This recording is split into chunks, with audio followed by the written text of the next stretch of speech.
Olá, meus irmãos e irmãs de Ideal Espírita, vocês amigos e amigas que nos acompanham aqui na página Estação da Luz Espírita, muitíssimo obrigado mesmo pela sua companhia.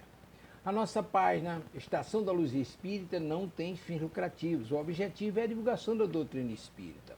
E é por isso que nós reunimos aqui esta sede de matérias espíritas para que possa atender às suas necessidades, estudo, lazer, pesquisa.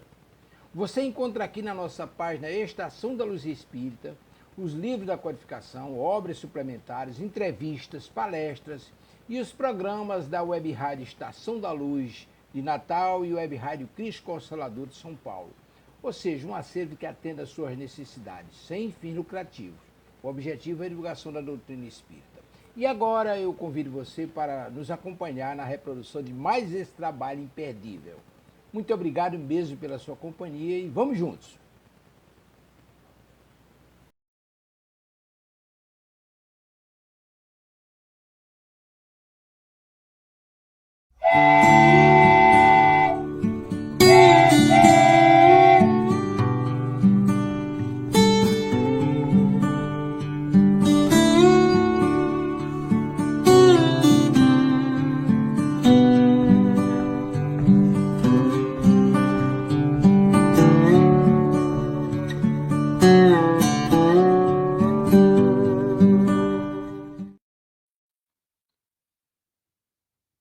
Olá, boa noite, como estão todos? Sejam todos muito bem-vindos e bem-vindas ao canal Estação da Luz. Estamos estudando a obra A Caminho da Luz. Muito obrigado por compartilhar conosco esta viagem nesse simpático trenzinho do conhecimento rumo à Estação da Luz. Muito obrigado também pelas perguntas enviadas. Hoje nós temos bastante perguntas, né? Então, nós teremos que acelerar um pouquinho, né? Para poder responder a contento as perguntas que nos foram enviadas. E as perguntas são sempre muito importantes, porque elas também nos incentivam a pesquisar sobre temas que estão no contexto do livro. Isso também nos ajuda no entendimento dessas questões, né? Começando então, pessoal, aliás, antes, justificando a ausência do nosso irmão Levindo, né? Hoje eu estarei sozinho, ele está com um problema de saúde, né? Mas na semana que vem sou eu que estarei ausente, mas o Levindo, juntamente com o Odilon, estarão novamente presentes aqui no estúdio com vocês, tá ok? Vamos, então, começando aí com as perguntas. A primeira é do Francisco Dornelles, ele é de Araçá, São João del Rei, aqui em Minas Gerais, né? Terra do pão de queijo. Muito bem, a pergunta do Francisco é: quais são esses grandes 4 povos da antiguidade e qual foi a primeira raça a surgir no planeta Terra, a negra, a branca ou a amarela? Né? Essa pergunta tem a ver aí com a informação do Emmanuel, né? Neste capítulo que nós estamos estudando hoje, que é o capítulo 3, as raças adâmicas. Muito bem, Francisco, esses 4 povos da antiguidade que o Emmanuel está se referindo são os chineses, na Ásia, né, obviamente, os árias na Europa, né, na Indo-Europa, que a gente chama, né, ali naquele miolo da Europa, os egípcios na África e também os hindus. Né? Essa é a interpretação que eu faço do texto de Emmanuel neste capítulo. Tá? E com relação a qual foi a primeira raça que surgiu no nosso planeta, conforme nos diz a ciência atual, né, a primeira foi a raça negra na África, certo? Isso aí é incontestável, tá? Foi onde tudo começou e, a partir daí, é que foram feitas as migrações, atingindo os outros continentes e diversificando nas outras raças. No nosso estudo de hoje, a gente vai trazer mais algumas informações sobre isso, tá ok? E a segunda raça foi a branca na Europa, né? A partir da migração dos primeiros habitantes da África. E, em seguida, a raça amarela na Ásia, tá? As raças branca e amarela, elas são adaptações dos humanos às condições geográficas desses novos ambientes que eles vieram a migrar, né? E a gente vai falar sobre isso, então, no estudo de hoje, tá? Aguardem, porque é uma informação bem interessante. Espero que eu tenha te respondido aí, ok, Francisco? E fica atento aí no decorrer do nosso estudo, a gente vai falar mais a respeito. A segunda pergunta é da Elizabeth Cabral, novamente contribuindo com o nosso estudo, com as perguntas. Ela é de Nova Esperança, Parnamirim, Rio Grande do Norte. A pergunta é: todos aqueles que formaram as raças adâmicas vieram somente do sistema de Capela? Vieram também de outros sistemas? Muito bem, Elizabeth. Segundo Emmanuel, nessa obra, né, A Caminho da Luz, a gente entende que eles todos vieram do sistema de Capela. Capela é uma estrela. A gente vai dar também alguns dados sobre ela no decorrer do nosso estudo, no princípio do capítulo de hoje. E essa migração de espíritos para cá, ela ocorreu em função de uma transição planetária, semelhante à nossa, que a gente está passando aqui na Terra, não é? Porque a transição planetária é um processo comum a todos os planetas, não é? Então, quando houve um processo de transição lá, eles vieram reencarnar aqui na Terra, na condição de um mundo de provas e expiações em seu princípio. Tá ok? A terceira pergunta é da Josefa Inácio, de Matozinho, Congonhas, aqui também no nosso querido estado de Minas Gerais. A Josefa, novamente, também contribuindo aí com o nosso estudo, com as suas perguntas. E a pergunta dela é: quem foram aqueles que já voltaram para os seus sistemas de origem? Está se referindo, obviamente, né, ao sistema de Capela, né? Os capelinos que vieram exilados aqui para a Terra, conforme está aí no conteúdo do livro do Emmanuel. E aqueles que aqui ainda continuam, né? Muito bem. Então, ela está perguntando quem é que foi e quem é que ficou. Muito bem, Josefa. O que acontece?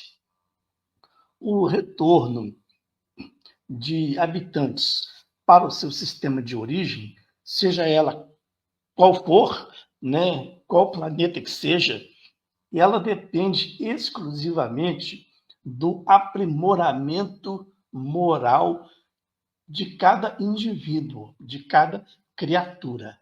Então, é uma condição totalmente individual, porque cada criatura tem um desenvolvimento moral diferente de outro, mesmo sendo este outro no mesmo planeta.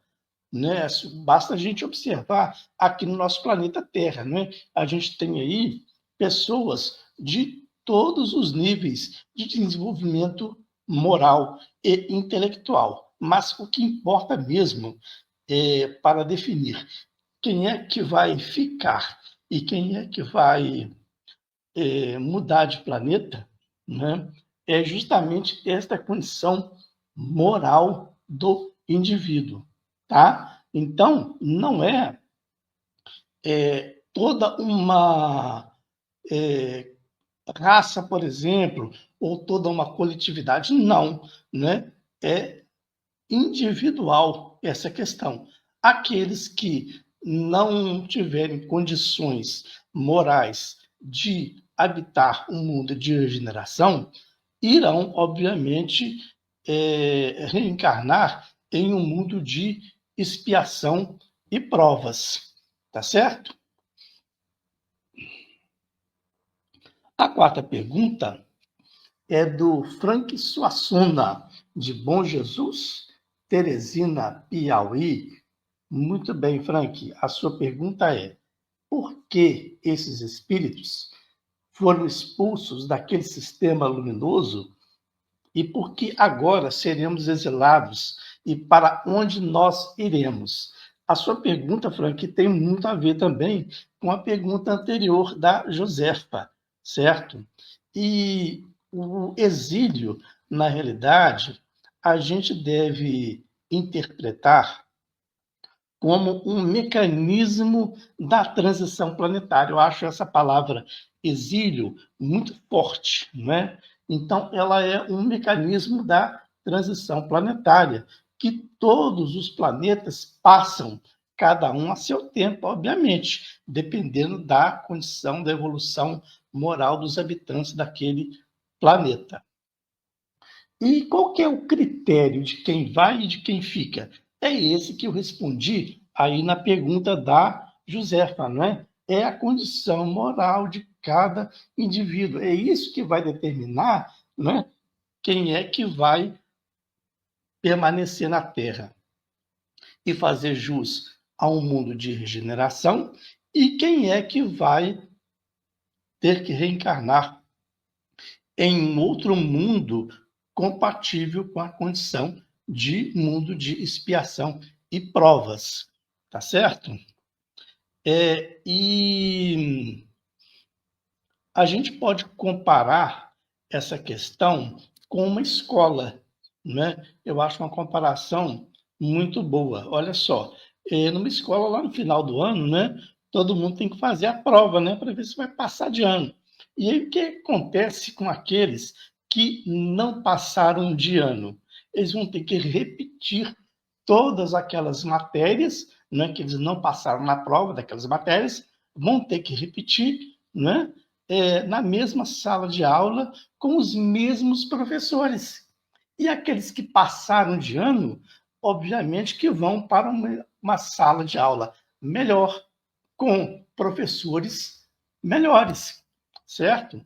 Então, é uma comparação muito boa para a gente entender este processo de transição planetária. Tá certo? A quinta pergunta é do Antônio Alves, da cidade satélite Natal, Rio Grande do Norte, terra do nosso amigo Elielson Tavares. Aliás, que promessas foram essas feitas pelo Cristo e se todas elas foram cumpridas fielmente? Muito bem, Antônio Alves. Primeiramente, né, Jesus nunca deixaria de cumprir uma promessa, né?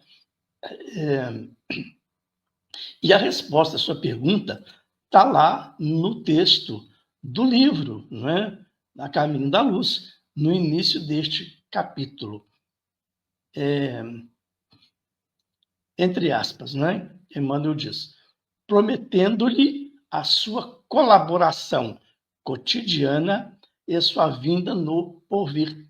Então, essas foram as duas promessas de Jesus feita aos capelinos, né, que estavam chegando para reencarnar aqui no nosso mundo de expiação e provas, né? Então, olha só, colaboração cotidiana, né? Isso a gente pode contar, né, com Jesus. Agora, a gente tem que observar, obviamente, a lei do merecimento. Ele está sempre ali disposto a nos auxiliar. Agora, é aquilo que ele mesmo falou, né? Faça a tua parte que eu te ajudarei, né? E a segunda promessa, né? Sua vinda no porvir. É claro que a gente sabe que ela foi cumprida, né? Porque ele esteve entre nós há pouco mais de 2000 anos atrás, ok? A sexta e última pergunta é também do Antônio Alves, né? A pergunta é: quantas transições já tivemos no planeta, tanto na parte material e na parte espiritual? E quantas ainda estão por vir nesse e no próximo milênio? Muito bem, Antônio. Primeiramente, essa questão de transição, né? Ela não envolve a parte material em si, né? Ela envolve a parte espiritual. Por quê? São os habitantes que vão merecer habitar um mundo de regeneração, ou se eles estão mais compatíveis com um mundo de expiação e provas, e teriam que ir para um planeta, né, que eles possam vivenciar novamente as experiências que eles vivenciaram aqui na Terra, não é? É aquele exemplo que eu dei da escola, né? Não passou de ano, vai ter que repetir todas aquelas matérias, não é? Na mesma sala de aula, certo? E essa sala de aula, o que que é? É o planeta correspondente àquele nível, né, de transição. Então, eles terão que migrar para um mundo de expiação e provas. E aí, quanto a essa parte aí de quando, né, que a gente teve aqui as transições planetárias e as próximas, nós já tivemos, por enquanto, só uma, né? Que foi de mundo primitivo, lá na época dos homens das cavernas, né? Antes do degredo dos capelinos, para um mundo de expiação e provas, que é o que nós estamos passando atualmente. Aliás, estamos nele, né? Atualmente, mas no processo já de uma nova transição para um mundo de regeneração. Tudo isso está contido lá no capítulo 18 da Gênesis, ok? E as próximas, né? Obviamente será para um mundo de regeneração. Porém, a gente não pode, não tem como definir quando essa regeneração estará totalmente concretizada, que ela estará totalmente completa, porque isso depende, conforme eu falei, do desenvolvimento moral das pessoas. E esse processo de migração dos espíritos para um outro planeta, assim como aconteceu com os capelinos quando vieram para cá, ele não é de uma vez só. Todos os espíritos fazendo essa migração ao mesmo tempo, não. Esse processo ele é vagaroso, ele é paulatino, ele leva vários séculos. É por isso que nós já estamos atravessando esse processo de transição para um mundo de regeneração já desde o século passado, né? Então, não tem como a gente especificar, não é, quando exatamente vai se concretizar a mudança de mundo de expiação e provas para regeneração. Tá certo? É isso aí. Então, pessoal, terminado aí as perguntas, vamos passar agora para a leitura do capítulo 3, As Raças Adâmicas.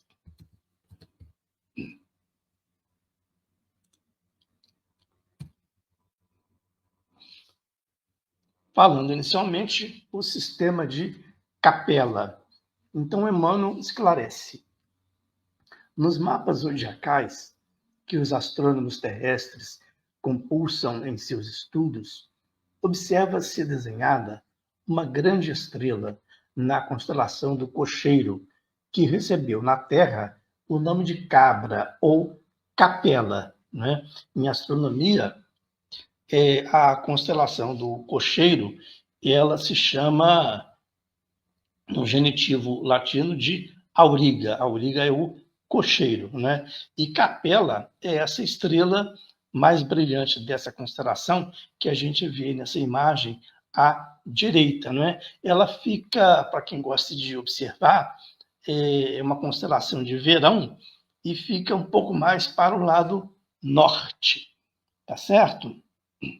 Bem mesmo para o lado norte, tá ok? É uma estrela realmente muito luminosa, bem mais luminosa do que o nosso Sol, apesar de ser uma estrela que tem características visuais semelhantes à do nosso Sol.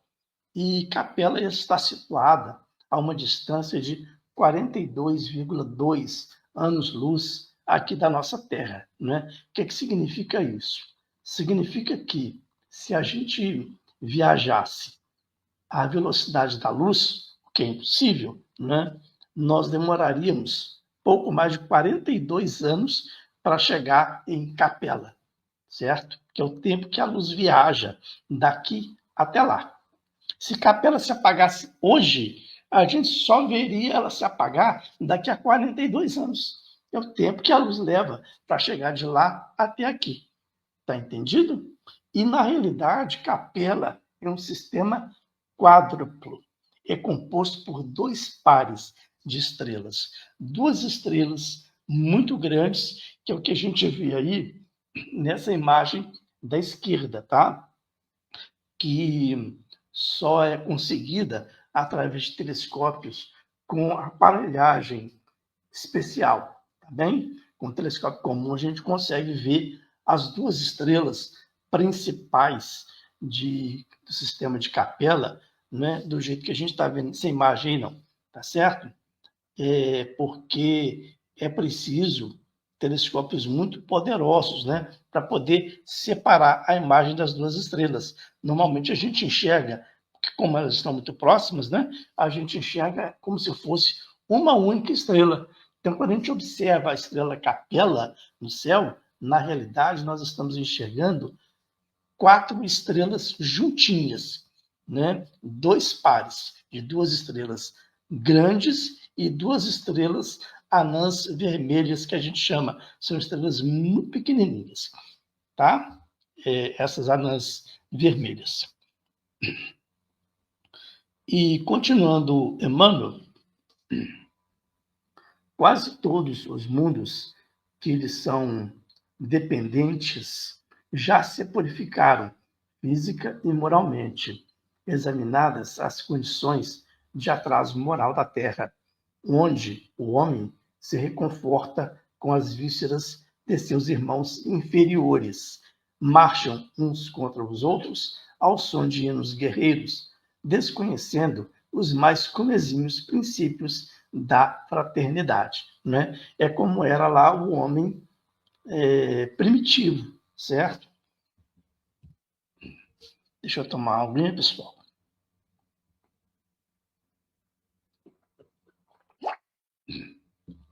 Aí, na sequência, um mundo em transições, que é o mundo de Capella. Há muitos milênios, um dos orbes de Capella, ou seja, um dos planetas de Capella, que guarda muitas afinidades com o globo terrestre, atingiria a culminância de um dos seus extraordinários ciclos evolutivos. As lutas finais de um longo aperfeiçoamento estavam delineadas, como ora acontece convosco, relativamente às transições esperadas no século XX, né? E está se referindo aqui, obviamente, né, a essa transição de mundo de provas e expiações para mundo de regeneração, E, inclusive, numa entrevista que o Chico deu em 1971, no programa Pinga Fogo, da antiga TV Tupi, ele é questionado a respeito da transição planetária. Como Emmanuel não podia deixar a pergunta sem resposta, né, porque aí ia ficar ruim para ele, né, como é que um espírito não sabe responder a respeito disso, ele estima por volta de 2057, né, a conclusão da mudança de mundo de provas e expiações para mundo de regeneração, porque, conforme eu falei, é um processo, certo? É até difícil a gente estabelecer limites para um processo, tá? Mas, porém, reforçando, é uma estimativa de Emmanuel, tanto que ele fala por volta de, ele não diz que seria em 2057, né? E aí Emmanuel continua. Alguns milhões de espíritos rebeldes lá existiam, em Capela, dificultando a consolidação das penosas conquistas daqueles povos. Mas uma ação de saneamento geral os alijaria daquela humanidade. É o que também vai acontecer conosco, né, quando se consolidar a mudança para um mundo de regeneração. E enfatizando, a transição planetária, pessoal, ela não é exclusiva da Terra, não, né? Tanto que a gente está vendo aí na obra de Emmanuel, né, que ela também ocorreu lá em Capela. Então, é um processo comum que pertence às leis divinas, comum a todos os planetas, certo? Aí Emmanuel continua. As grandes comunidades espirituais, diretoras do cosmos, deliberaram, então, localizar aquelas entidades que se tornaram pertinazes no crime, aqui na Terra longínqua, onde aprenderiam a realizar, na dor e nos trabalhos penosos do seu ambiente, as grandes conquistas do coração, impulsionando, simultaneamente, o progresso dos seus irmãos inferiores. Eu peço desculpas, pessoal, pela minha voz hoje, tá? Porque meu problema de pulmão tá danado. Tem hora que ele deixa a minha voz bastante embargada. Mas vamos seguindo. Espíritos exilados na terra. Aqueles seres angustiados e aflitos, não obstante os seus corações empedernidos na prática do mal, seriam degradados na face obscura do planeta terrestre. Andariam desprezados na noite dos milênios da saudade e da amargura. Reencarnariam no seio das raças ignorantes e primitivas, a lembrarem o paraíso perdido nos firmamentos distantes, né? Então, esse degredo, na realidade, conforme eu havia dito, ele é, na realidade, um processo da transição planetária que ocorreu no mundo de Capela, certo? E a gente repara que as civilizações antigas tinham muito esse interesse, né, na observação das estrelas, tinha muita ligação com isso. A gente observa, por exemplo, até na construção das grandes pirâmides do Egito, não é que o posicionamento delas, das 3 pirâmides, é exatamente o mesmo alinhamento das 3 Marias na constelação de Órion, que também é uma constelação de verão, observada aqui por nós, né, no hemisfério sul.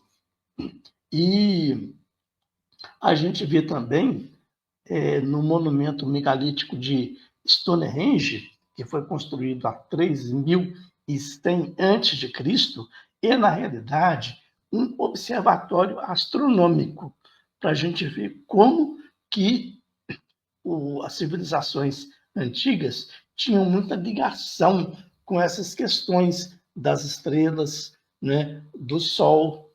Então, isso tudo reforça isso que o Emmanuel aí está dizendo, né?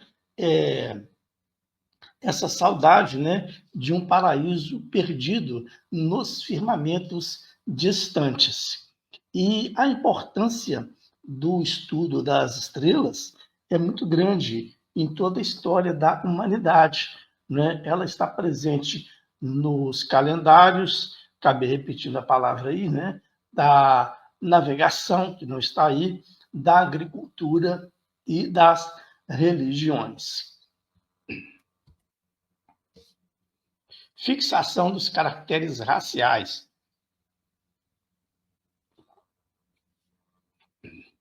Com o auxílio desses espíritos degradados, naquelas eras remotíssimas, as falanges do Cristo operavam ainda as últimas experiências sobre os fluidos renovadores da vida, aperfeiçoando os caracteres biológicos das raças humanas. A natureza ainda era, para os trabalhadores da espiritualidade, um campo vasto de experiências infinitas. Tanto assim que, se as observações do mendelismo fossem transferidas àqueles milênios distantes, não se encontraria nenhuma equação definitiva nos seus estudos de biologia. A moderna genética não poderia fixar, como hoje, as expressões dos genes, porquanto, no laboratório das forças invisíveis, as células ainda sofriam longos processos de acrisolamento, imprimindo-lhes elementos de astralidade, consolidando-se-lhes as expressões definitivas com vistas às organizações do porvir. Esclarecendo esses dois termos aí que estão em azul, mendelismo é um conjunto de princípios relacionados à transmissão hereditária, que nós temos até hoje, obviamente, né? É a base principal da genética clássica. Teve sua origem nos trabalhos de Gregor Mendel, publicados em 1865 e 1866. E a astralidade é a qualidade de algo relacionado com o astral ou plano onde se manifestam as influências dos astros nos fenômenos naturais e psíquicos. Ordem das raças brancas. Aquelas almas aflitas e atormentadas reencarnaram proporcionalmente nas regiões mais importantes, onde se haviam localizado as tribos e famílias primitivas, descendentes dos primatas, a que nos referimos ainda há pouco. Com a sua reencarnação no mundo terreno, estabeleciam-se fatores definitivos na história etnológica dos seres. Isso aí tem a ver, pessoal, com a questão do perispírito, né? Porque é o perispírito que auxilia na formação dos caracteres, da forma física do ser humano. O perispírito, conforme a Gênesis capítulo 1, item 39, representa importantíssimo papel no organismo e numa multidão de afecções que se ligam à fisiologia, assim como à psicologia. Portanto, corroborando o que o humano está falando. E o estudo das propriedades do perispírito, dos fluidos espirituais e dos atributos fisiológicos da alma abre novos horizontes à ciência e dá a chave de uma multidão de fenômenos incompreendidos até então, por falta de conhecimento da lei que os rege. Também está lá no capítulo 1 da Gênese, item 40. Então, novamente, corroborando o que Emmanuel está dizendo. Ordem das raças brancas. Um grande acontecimento se verificara no planeta. É que com essas entidades nasceram no orbe os ascendentes das raças brancas. Em sua maioria, estabeleceram-se na Ásia, de onde atravessaram o Istmo de Suez para a África, na região do Egito, encaminhando-se igualmente para a longínqua Atlântida, de que várias regiões da América guardam assinalados vestígios. Né? Muito bem. Aí a gente vai se deter um pouco mais nesse tema. O Istmo de Suez está localizado ali no norte da África, né? Lá no Alto Egito, bem próximo ao Mar Vermelho. Ele é um estreito istmo que separa o mar está entre o Mar Vermelho e o Mar Mediterrâneo, né? Ligando o continente africano com o continente asiático. Nesse balãozinho que vocês estão vendo aí, nesta imagem, né? Entre essa anteninha aí do Mar Vermelho e o Mar Mediterrâneo, que está em cima na imagem aí, tá certo? Agora a gente precisa depois avaliar essa questão também da migração das raças, tá? E daqui a pouco a gente vai dar algumas informações adicionais sobre isso. 4 grandes povos, né? Nós tivemos essa pergunta aí hoje. As raças adâmicas guardavam vaga lembrança da sua situação pregressa, tecendo o hino sagrado das reminiscências, está se referindo aos capelinos. As tradições do paraíso perdido passaram de gerações a gerações, até que ficassem arquivadas nas páginas da Bíblia. Aqueles seres decaídos e degradados, aliás, acho que é degradados, à maneira de suas vidas passadas no mundo distante da capela, com o transcurso dos anos, reuniram-se em 4 grandes grupos que se fixaram depois nos povos mais antigos, obedecendo às afinidades sentimentais e linguísticas que os associavam na constelação do cocheiro. Unidos novamente, na esteira do tempo, formaram desse modo o grupo dos Árias, a civilização do Egito, o povo de Israel e as castas da Índia. A gente precisa levar em consideração que esse termo raças adâmicas, né, foi trabalhado em função daquilo que está na Bíblia, e até dúvida de muita gente. Nós recebemos essa pergunta aí também na sexta-feira passada, né? Porque na Bíblia todo o povoamento da terra partiu de Adão e Eva. E a gente sabe, mesmo pela razão e pela lógica, que isso é apenas uma figura de linguagem, né? Que não foi exatamente assim que as coisas aconteceram. Aliás, muito longe disso, certo? E não existiram a figura de Adão e Eva, né? O que existiu foi isso que Emmanuel está nos contando no livro, né? Migração de espíritos que reencarnaram aqui e produziram milhões, né? Vieram para cá e daí se multiplicaram, se misturaram aos antigos habitantes que aqui já existiam, né? Produzindo as raças conforme nós temos atualmente, tá certo? E por que tem essa impossibilidade do repovoamento da Terra? Eu coloquei a partir de Noé. Muito bem, pessoal, olha só, vamos analisar com a razão, né? Esquece Adão e Eva. Não está lá na Bíblia que teve o grande dilúvio? E aí Noé entrou na arca com a sua família, né? Seus filhos, as esposas de seus filhos, né? A sua esposa e mais um casal de cada animal. É isso que está na Bíblia, não é isso? E aí todo o restante dos habitantes da Terra foram mortos pelo grande dilúvio. É isso que está escrito na Bíblia. Então, o repovoamento da Terra teve, segundo a Bíblia, um início lá com Adão e Eva, e aí quando chegou em Noé, no grande dilúvio, né, se extinguiu todo mundo morreu, e começou um novo repovoamento a partir dos descendentes de Noé, certo? Bom, mesmo assim, qual é o problema disso? Né? Vamos trazer algumas informações. Primeiro, o grande dilúvio ocorreu, segundo a própria Bíblia, em 2348, né, antes de Cristo.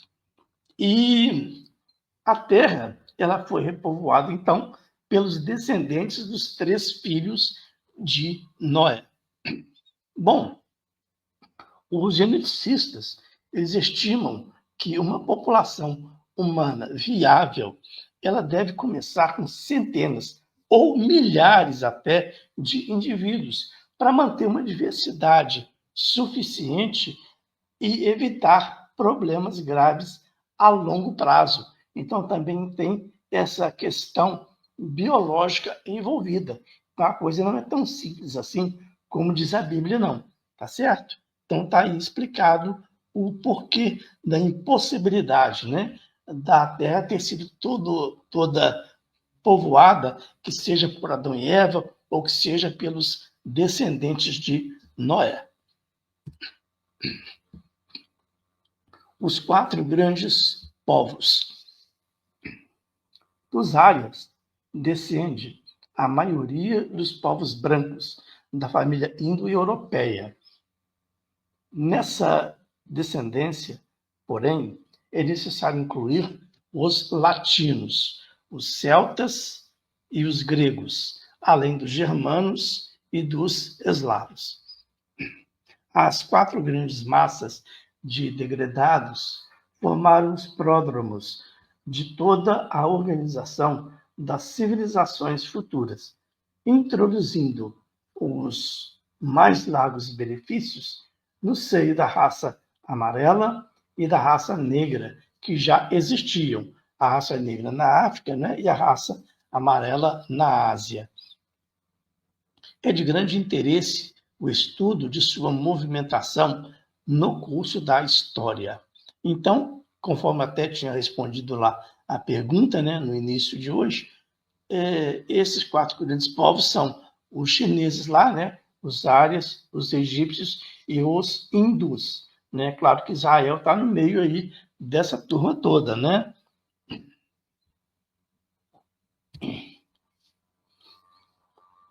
Vamos falar agora sobre essa questão, né, das raças, que muita gente tem dúvida a respeito disso.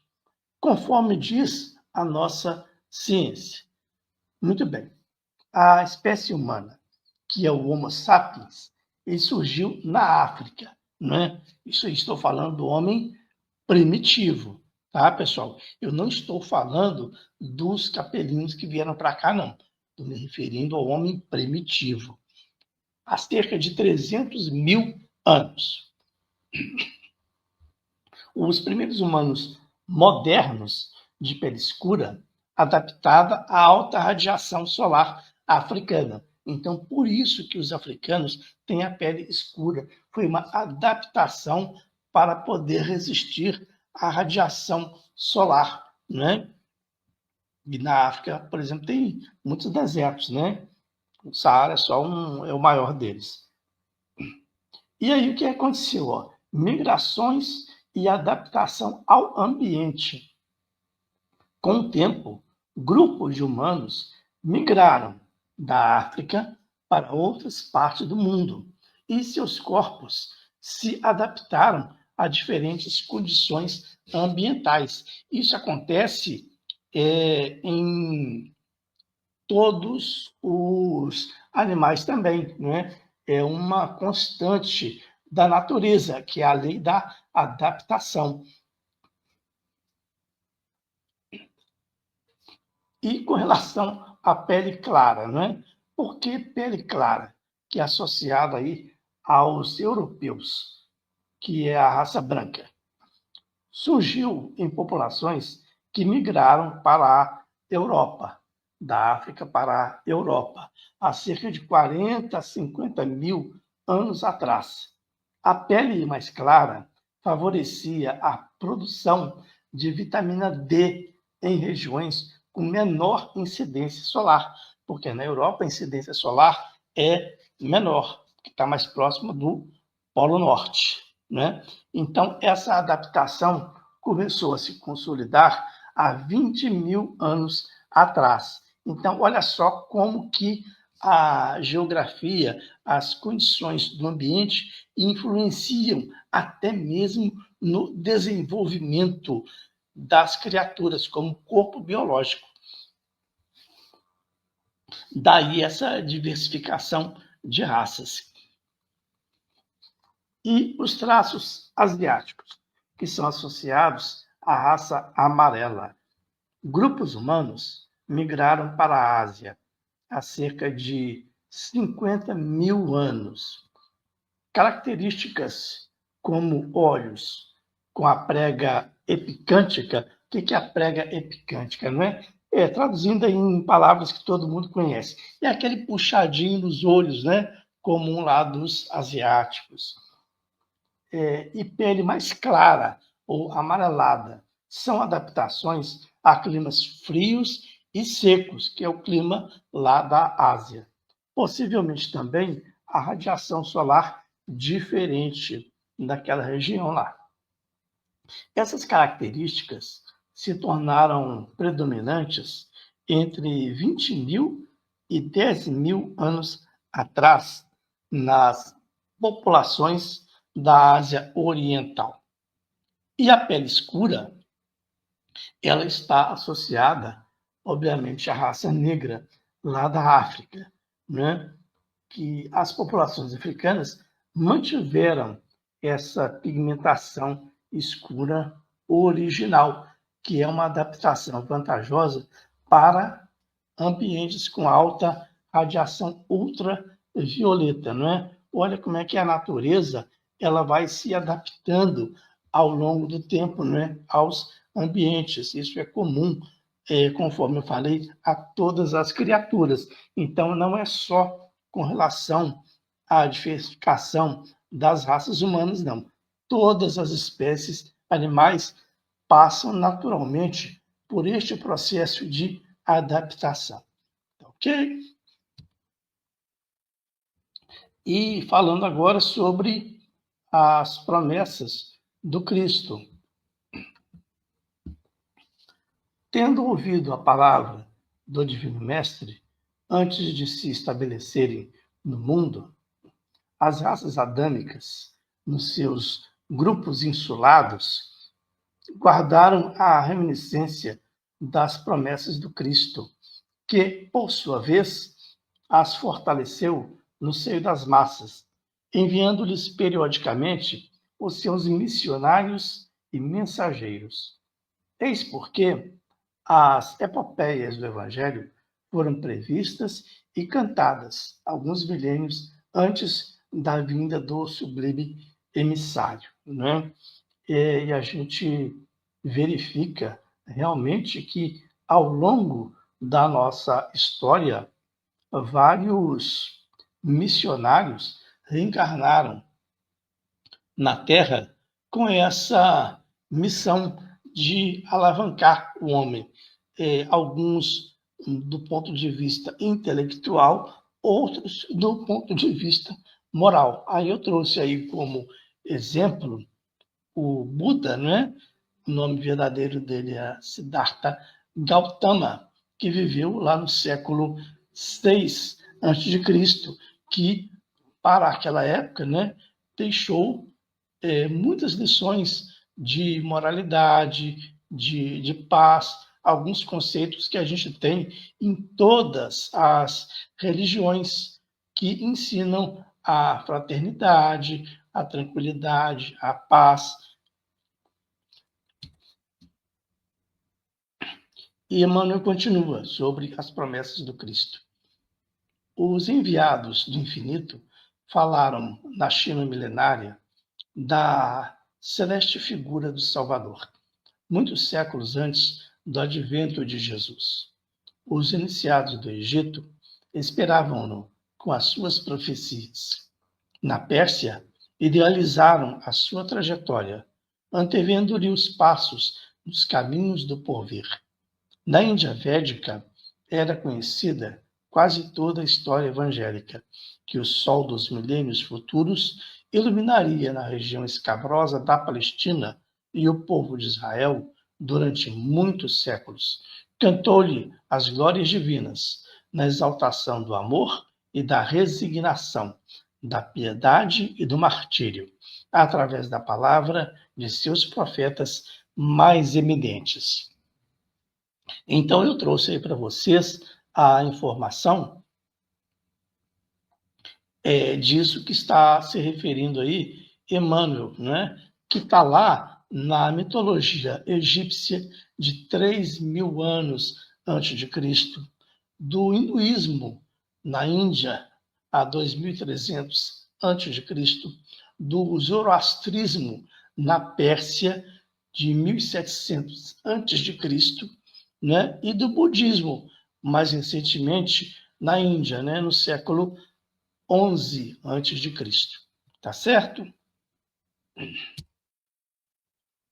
E falando da mitologia do Antigo Egito, que aliás interessantíssima, né? A gente tem aí o panteão egípcio com vários deuses, tinha um deus para cada representação, para cada finalidade, né? Que controlava determinada coisa. E uma coisa que eu queria comentar, que eu acho muito interessante, né, pouca gente tem conhecimento, é a respeito do chamado Tribunal de Anubis, que está no Livro dos Mortos, do Antigo Egito, que é essa imagem esquerda aí. O que consistia o Tribunal de Anubis? Olha só que coisa interessante, né? O morto, ele era submetido a um tribunal. Esse tribunal, ele era comandado pelo deus Anubis, esse com cabeça de chacal, à esquerda aí nesta imagem, né? Então, o deus Anubis colocava numa balança, num prato da balança, o coração do morto. E no outro prato da balança, ele colocava uma pena. Se o coração do morto fosse leve, ou seja, livre de culpas, olha só que interessante, né? Livre de culpas, né? Fosse um bom coração, ele seria mais leve que a pena. A pena pesaria mais do que o coração do morto. Aí ele passaria para a vida futura, né? Se, do contrário, o coração dele fosse pesado, né? Ou seja, que ele não tivesse sido um bom homem, ele seria julgado lá a um deus crocodilo lá que iria devorá-lo, né? Então, olha só que conceito interessante, né? Que tem a ver também com essa questão moral, né? Se o seu coração for limpo, for puro, né? Ele vai pesar menos do que uma pena. E aí é um sinal de passagem para um mundo melhor, uma vida melhor. Isso está lá no Livro dos Mortos do Antigo Egito. E falando aí sobre as notas de Emmanuel, entre as considerações acima e as do capítulo precedente, devemos ponderar o interstício de muitos séculos. Aliás, no que se refere à historicidade das raças adâmicas, será justo meditarmos atentamente no problema da fixação dos caracteres raciais. Apresentando meu pensamento humilde, procurei demonstrar as largas experiências que os operários do invisível levaram a efeito sobre os complexos celulares, chegando a dizer da impossibilidade de qualquer cogitação mendelista nessa época da evolução planetária, ou seja, relativa à hereditariedade. Assim, pois, referindo-nos ao degredo dos emigrantes de Capela, devemos esclarecer que, nessa ocasião, já o primata, hominis, se encontrava arregimentado em tribos numerosas. Depois de grandes experiências, foi que as migrações do Pabir se espalharam pelo orbe. Então, olha só, ele está falando aqui, ó, as migrações, ou seja, foram várias, não vieram esses milhões de espíritos de uma vez só, não. Entre as raças negra e amarela, bem como entre os grandes agrupamentos primitivos da Lemúria, da Atlântida e de outras regiões que ficaram imprecisas no acervo de conhecimentos dos povos, os exilados da capela trabalharam proficuamente, adquirindo a provisão de amor para suas consciências ressequidas. Como vemos, não houve retrocesso, mas providência justa de administração, segundo os méritos de cada qual, no terreno do trabalho e do sofrimento para a redenção. Eu coloquei em vermelho quando ele cita da Lemúria e da Atlântida, né, que são considerados como civilizações perdidas, e a gente vai trazer, então, agora uma informação do que a ciência nos diz hoje, né? Primeiramente, a Lemúria foi uma teoria proposta em 1864, que sugeria que um continente agora submerso no Oceano Índico servia como ponte entre Madagascar e a Índia, explicando a presença de lêmures, que é tipo um macaco, ele é até bonitinho, em áreas distantes. Ele é mais nativo da ilha de Madagascar. Essa teoria ela foi refutada pela teoria da deriva continental e da da movimentação, né, das placas tectônicas, aceita pela ciência em 1960. Portanto, com relação a isso, Emmanuel talvez estivesse se referindo a outra coisa que ele achou que fosse a Lemúria, tá? Mas esse continente chamado Lemúria, ele não existiu. E a ciência explica o porquê, que está aí nesse texto aí que eu coloquei para vocês. E com relação à Atlântida, ainda tem muita controvérsia, né? Ainda existem alguns pesquisadores que até continuam procurando pela perdida Atlântida, né? Tentando encontrar aí as suas ruínas no fundo dos oceanos, ali nas proximidades do mar Mediterrâneo, que é onde provavelmente ela estaria localizada, né? E ela é uma civilização lendária associada a uma grande ilha que teria sido varrida pelo mar. A sua existência e localização são objeto de especulação e debate há séculos, sendo mais conhecida através do texto do filósofo grego Platão. Tá certo, pessoal? Então, é isso aí. Eu espero que vocês tenham gostado do estudo de hoje e espero contar novamente com vocês, né, na próxima semana, ok? Eu não estarei presente, conforme eu tinha falado para vocês, né? Mas o nosso irmão Levindo, juntamente com o Odilon, estarão comandando o show aí na próxima sexta-feira. E mandem as suas perguntas, tá bom? Então, agradecendo novamente a participação e a paciência de vocês, tá certo? E pedindo a Jesus, nosso guia e modelo, que abençoe cada um de vocês e tenham todos uma boa semana. Fiquem com Deus. Muito obrigado.